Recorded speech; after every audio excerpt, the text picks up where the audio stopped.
Shalom, saudara-saudaraku yang terkasih.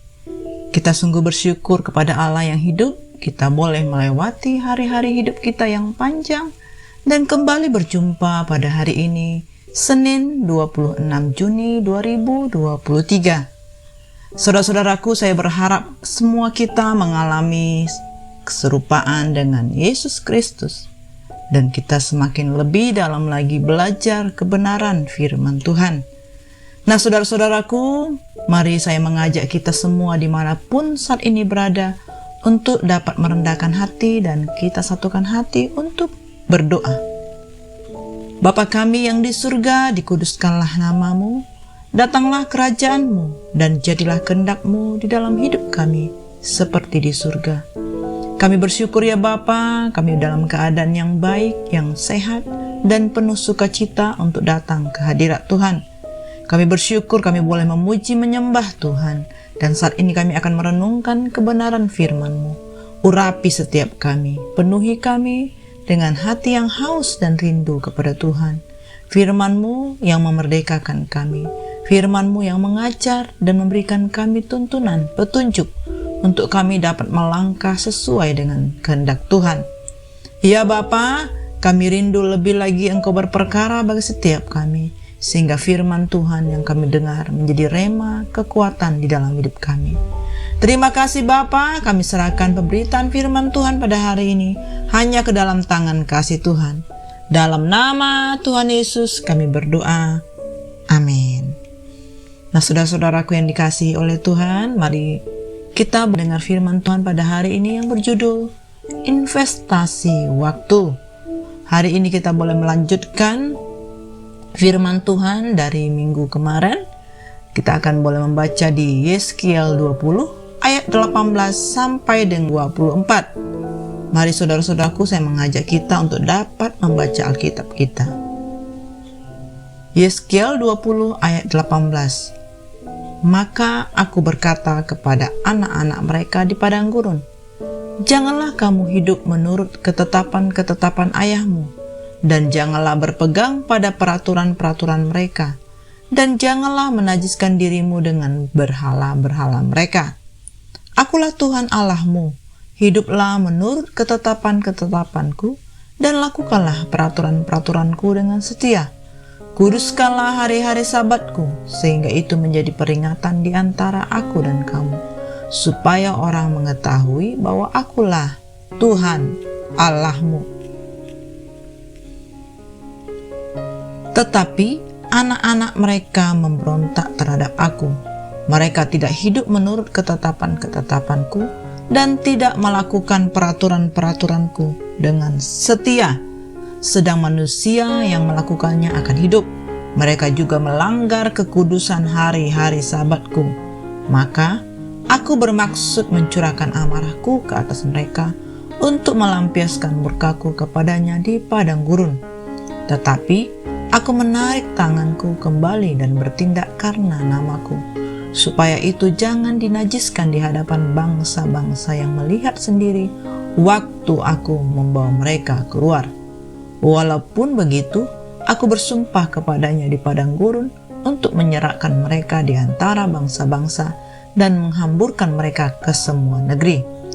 Oleh karena mereka tidak melakukan peraturan-peraturanku dan menolak ketetapan-ketetapanku dan melanggar kekudusan hari-hari sabatku, dan matanya selalu tertuju kepada berhala-berhala ayah mereka. Amin.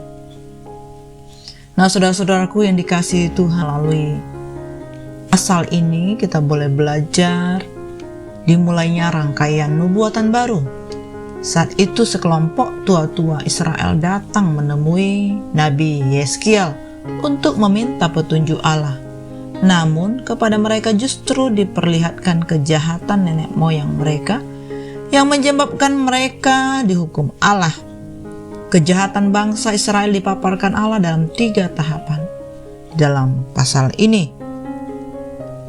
Saat mereka di tanah Mesir, saat mereka keluar dari Mesir dan di padang gurun, dan sesudah mereka menempati tanah Kanaan. Saudara-saudaraku, ketiga tahapan sejarah ini mengandung pola yang sama, yakni kebaikan Allah yang memilih untuk menyelamatkan bangsa Israel. Dosa Israel berupa penyembahan berhala dan kehidupan bejat, dan hukuman Allah yang ditutup dengan pernyataan kasih setia Allah yang memulihkan bangsa Israel, karena mereka adalah umat pilihan Allah. Saudara-saudaraku, berdasarkan pola inilah Allah menyampaikan kepada para tua-tua bahwa Yerusalem akan segera mengalami hukuman yang sama dengan nenek moyang mereka karena ketidaksetiaan mereka untuk tidak mau bertobat dari penyembahan berhala. Namun saudara-saudaraku, Allah tidak selamanya membuang mereka. Allah akan memulihkan sekelompok sisa bangsa Israel untuk menjadi umat yang setia kepada Allah dan melayaninya.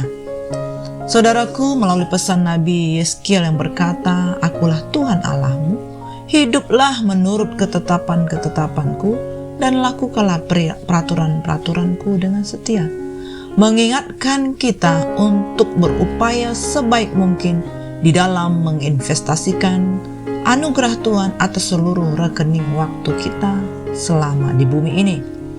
Saudara-saudaraku, marilah kita mempercayai, meyakini bahwa Allah ada di dalam segala sesuatu pengetahuan, dan semua tentang Allah yang ditulis di dalam Alkitab dan ditulis oleh para penulis Kristen.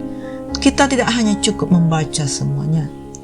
Memang kita harus membaca ini karena ini adalah mutlak, tetapi ini tidak cukup. Yang kita lebih lagi lakukan adalah kita harus mencari Allah kita yang hidup, menemui Dia dan menemukan apa yang menjadi kehendak-Nya.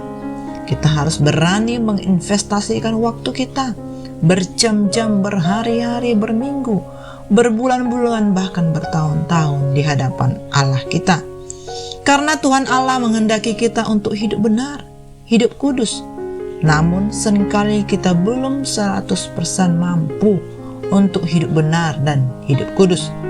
Oleh karena itu, saudara-saudaraku, di dalam setiap ibadah, baik kebaktian hari Minggu, baik renungan-renungan setiap hari saat teduh, bahkan pembacaan firman Tuhan, kita selalu diingatkan akan dosa, kejahatan, dan kenajisan yang kita lakukan di hadapan Tuhan. Dan sekiranya kita menyesali, bertobat dari dosa-dosa kita, Tuhan Allah berkenan mengampuni dan memberikan anugerah keselamatan kepada setiap kita.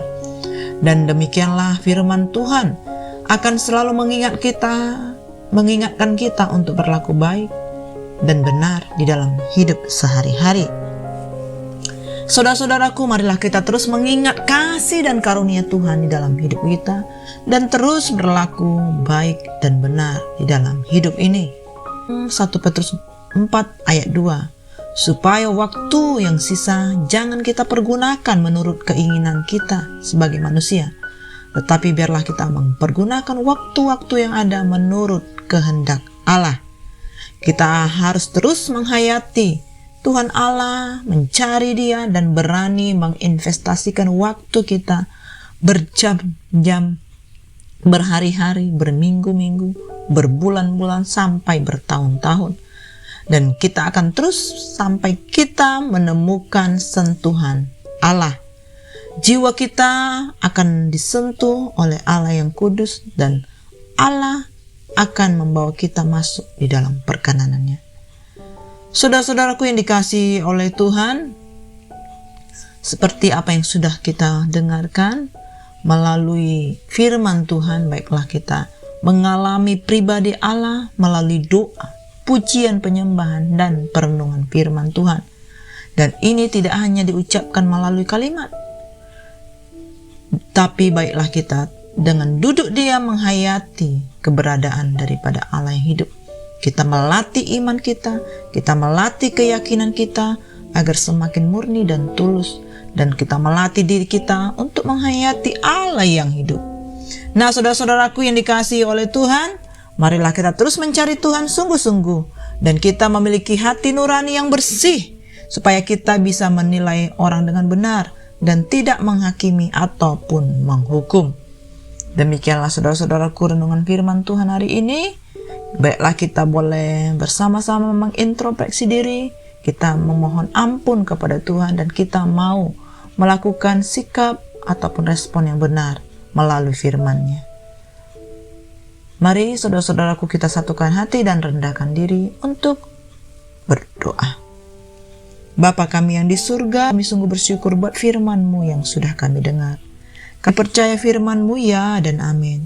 Ajar kami untuk terus dapat menginvestasikan waktu kami setiap hari, setiap minggu, setiap bulan, setiap tahun, sampai Engkau memanggil kami. Terima kasih Bapa, kami hidup di dalam kualitas iman. Kami hidup dengan kualitas hubungan dengan Engkau yang sungguh-sungguh berkenan di hadapan. Terima kasih Bapa buat firman-Mu.